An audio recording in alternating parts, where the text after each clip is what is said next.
Hola, ¿cómo están? El día de hoy vamos a hacer una explicación breve de lo que son las gráficas o cuáles son los tipos de gráficas que tenemos en estadística y particularmente en estadística descriptiva principalmente. Vamos a empezar con la más sencilla de ellas que todos ustedes conocen, que es el histograma. El histograma es esto que conocen como gráfica de barras, es una interpretación de la gráfica de barras, en donde podemos ver en una serie de datos obtenidos, pues podemos ver cómo se distribuyen esta serie de datos. Es decir, tenemos aquí un continuo en donde vemos, por ejemplo, si tuviéramos 17 preguntas, cuántas personas contestaron sí o no a una pregunta. Pues digamos, aquí diría la cantidad de personas que nos contestaron que sí. O bien aquí también podríamos establecer una gráfica con los promedios, ¿no? Aquí pudiéramos decir el promedio de personas que contestaron a esta pregunta en tal o cual forma. Ojo, si tenemos muchas preguntas, pues tendríamos muchas gráficas o tendríamos que estar haciendo una comparación entre gráficas, ¿no? Entonces esto podría ser. Entonces ya de manera muy sencilla vemos que el alto de la barra pues vendría a ser lo que es la frecuencia esperada. Aquí tenemos un eje X de las preguntas o de las observaciones que estamos tratando de obtener, y aquí tenemos la cantidad ahora sí de observaciones que estamos. Tenemos otra gráfica que es digamos como una variante de esta, pero de manera circular, que ustedes también la conocen como la gráfica de pastel. Esta gráfica de pastel lo que va a hacer es que nos va a permitir ver las frecuencias o incluso los porcentajes de las observaciones en una gráfica como esta, para determinar como las proporciones de una manera como más sencilla. Sin embargo, obviamente mientras más sea la cantidad de variables que estamos observando, pues va a ser más probable que cada vez veamos menos y diferenciada esta división o estas proporciones. Sin embargo, puede ser muy útil para cuando manejamos variables, pocas variables o ciertas variables, y podemos identificar visualmente cuáles son estas frecuencias o estos porcentajes. La idea de las gráficas son precisamente eso: poder identificar de una manera muy sencilla, visualizar de manera muy sencilla o muy inmediata, analizar datos, en este caso datos de manera descriptiva, ¿ok?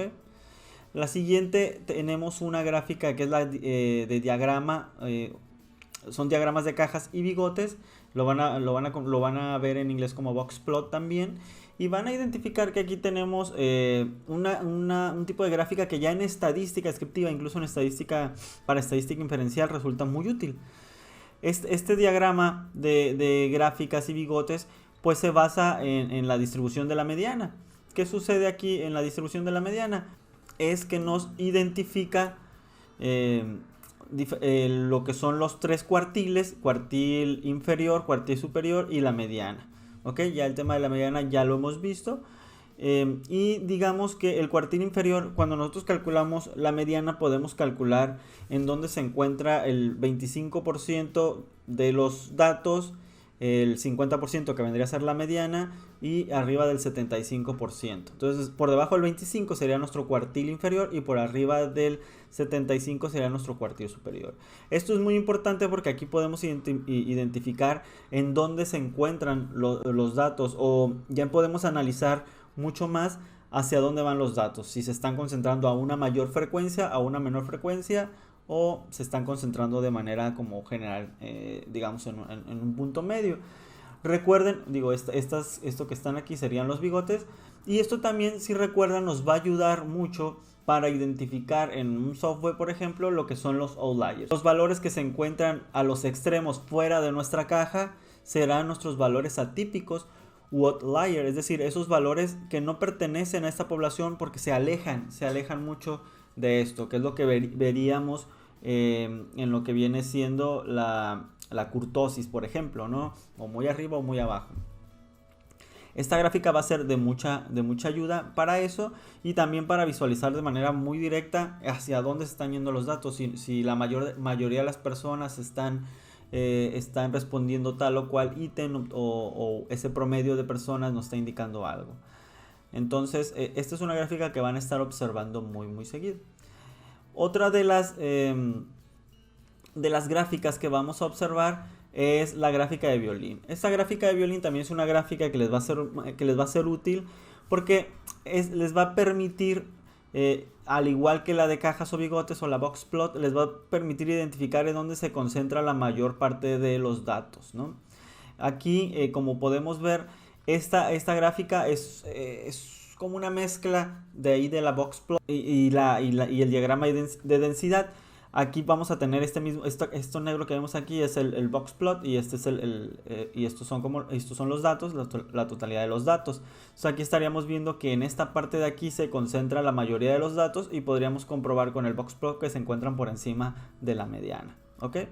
Entonces eso vamos a ver. Para verlo más a detalle, la caja aquí, si se fijan, va a ser el rango intercuartílico. El rango intercuartílico es este rango de los cuartiles que les estaba yo mencionando. Recuerden que los percentiles es del 1 al 100 y los cuartiles son esta división que hacemos. También se calcula el rango intercuartílico a través de la división del cuartil 1 y el cuartil 3. Vamos a ver, este es el ancho de la densidad del gráfico, y este es el intervalo de confianza. Entonces vamos a ver aquí, esto también nos va a permitir observar de manera muy directa cómo se están distribuyendo los datos. Aquí tenemos, hay una gran concentración de datos en estas dos áreas. Otro de los gráficos que vamos a ver es el gráfico de densidad. El gráfico de densidad ustedes ya lo conocen bien porque ustedes ya calcularon lo que viene haciendo o determinaron la distribución normal o no normal de los datos. Es este gráfico de densidad. Lo que nos va a permitir es que también se conoce como el gráfico de densidad de kernel y el de traza, y nos va a permitir precisamente ver cómo se distribuyen los datos. ¿Se acuerdan? Si los datos se sesgan hacia un lado, hacia otro, esto nos va a ayudar a determinar si tenemos hacia dónde vamos. También determinar si es multimodal, si es unimodal o si son unimodales nuestros datos, y nos permiten sobre todo ver las distribuciones e identificar skewness y kurtosis. Entonces, si se fijan, esto ya ustedes lo han hecho, y esto nos va a permitir principalmente ver cómo se distribuyen nuestros datos, si se distribuyen de manera normal o normal, para ver qué tratamiento le vamos a dar respecto a la estadística paramétrica y no paramétrica. Ese es un tema que ustedes también ya lo han visto. Otro de los gráficos que ustedes van a ver es el gráfico de línea.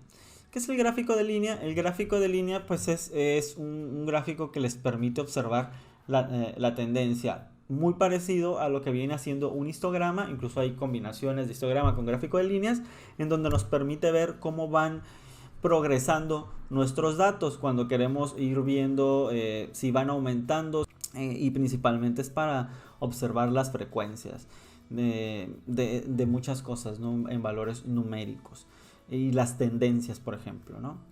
Otro de ellos va a ser el diagrama de dispersión, que es un diagrama que ustedes también van a ver mucho, y aquí ya también nos empezamos a adentrar a diagramas que van a ser muy útiles no solo en la estadística descriptiva, sino también en la estadística inferencial. En la descriptiva también nos permiten observar, incluso con el QQ-plot, por ejemplo, también esta tendencia de los datos a la normalidad, pero también nos pueden ayudar a identificar relaciones entre los datos ya a un nivel más inferencial. Tenemos un eje X y tenemos un eje Y. Aquí eje X y eje Y se corresponden a las dos variables, con las que estamos tratando de ver si existe alguna relación.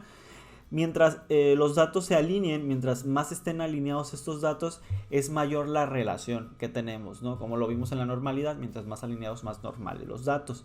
Entonces aquí, mientras más dispersos, los datos no están relacionados entre sí. Entonces recuerden que este diagrama puede ser positivo o puede ser negativo, ¿ok? Y básicamente aquí podemos observar pues los puntos. Esta es la línea de mejor ajuste, que es la que se conoce. Mientras más se alineen o se encuentren en esta línea, hay un mayor ajuste, hay una mayor relación, en el caso de las correlaciones, por ejemplo. Y los datos que se alejen mucho de esto van a ser lo que son nuestros valores atípicos, que en teoría van a ser los mismos que vamos a encontrar en la gráfica de bigotes por acá, ¿no? Como estos valores atípicos. Y bueno, esa es nada más una pequeña introducción a lo que vienen siendo los gráficos, porque son gráficos con los que se van a estar encontrando durante los diferentes ejercicios. A lo mejor ahorita ha sido un poco más teórico y sí han visto ya cálculos y otro tipo de, de- de ejercicios, pero conforme vaya pasando el tiempo en los temas de estadística, vamos a observar que la necesidad de los gráficos es muy importante. Los gráficos tienen que hablar por sí mismos y los gráficos en general no tienen que ser repetitivos. La idea es que el gráfico nos diga muchas cosas y nosotros lo expliquemos, pero eso sea una explicación, no nada más describamos lo que ya estamos viendo en lo que es el gráfico de manera copy-paste, ¿no? Otra cosa, podemos hacer un ejemplo muy sencillo en Jazz, ustedes que tienen ya su software de Jazz. Ok, a modo de ejemplo vamos a hacer unos pequeños ejercicios en lo que es Jazz. Es muy sencillo y lo vamos a ver a través de los datos descriptivos. Vamos a observar aquí, por ejemplo, bueno, vamos a abrir algunos de los archivos que ya tengamos por aquí. Digamos, voy a abrir este que yo tengo por aquí.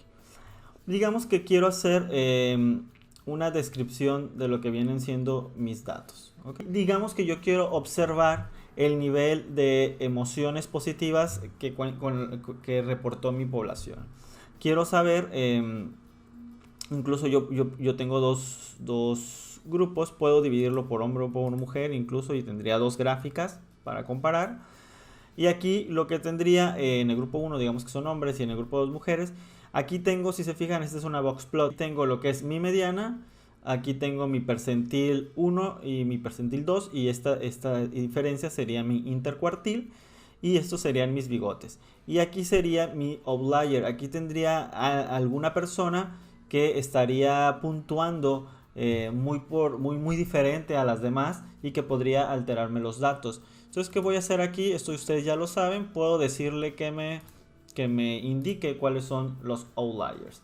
Me tendría que ir a la variable positiva 1 y tendría que buscar la celda, perdón, la fila 114. Y ahí ya me diría cuál es el dato en específico. Esto ustedes ya lo han identificado.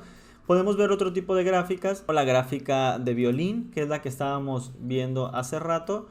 Aquí, si se fijan, es una combinación. Cuando ustedes veían esta parte ensanchada aquí, pues lo que me está hablando es de mi mediana y de mis intercuartiles o de mis tiles, ¿no? Y aquí nuevamente podremos observar que en esta parte ensanchada es donde se están distribuyendo nuestros datos. Ahorita estoy analizando el sexo 1 y 2, ¿no? Entonces aquí podríamos observar que más o menos también se dividen hacia arriba y hacia abajo nuestra caja, pues de manera normal. Estos datos, si se fijan, están cercanos al 3. En una escala de Likert del 1 al 5 sería por encima más o menos por ahí del 2.9 por ahí, no lo tengo aquí tan exacto, y ya lo pudiera observar. Otra cosa que pudiéramos ver, puedo hacer una gráfica de distribución, que es la gráfica de barras, o el histograma que ustedes ya habían observado. Y aquí en los hombres pues pudiera observar cómo fue. Las respuestas que más se han contestado son entre el 2.5 y entre el 3.5. ¿Se observan? Entonces por aquí yo podría observar de manera directa más o menos cuáles son las emociones autorreportadas de ellos. Andan más o menos ahí en las emociones. Pero digamos que aquí tengo como la comparación entre hombres y mujeres. Pudiera ver que varía esta diferencia, ¿no? Si se fijan, si bien está también cercano al 3, pero también está muy elevado lo que viene siendo el 4. Y eso me está dando ya hay algunas indicaciones descriptivas. Otra cosa que yo pudiera hacer es hacer mi gráfica, mi correlation plots. Aquí digamos que voy a hacer una cuckoo plot. Hay que agregarle una variable. Digamos que yo quiero ver si las emociones positivas se relacionan con el nivel de ansiedad matemática. La gráfica, si se fijan, aquí me da las diferentes gráficas, me dice hacia dónde se distribuye, más o menos se fijan, tiene una distribución relativamente normal. Y aquí, si se fijan, pues está muy disperso los datos, ¿no? En este grupo. Están muy dispersos los datos en este grupo. Se fijan, aquí no hay una relación. Tiende a ser negativa, pero están demasiado dispersos entre las emociones positivas y la ansiedad. Si se fijan, aquí está mi gráfico de densidad. Este sería mi gráfico de densidad. y este sería mi histograma y la distribución de las emociones positivas.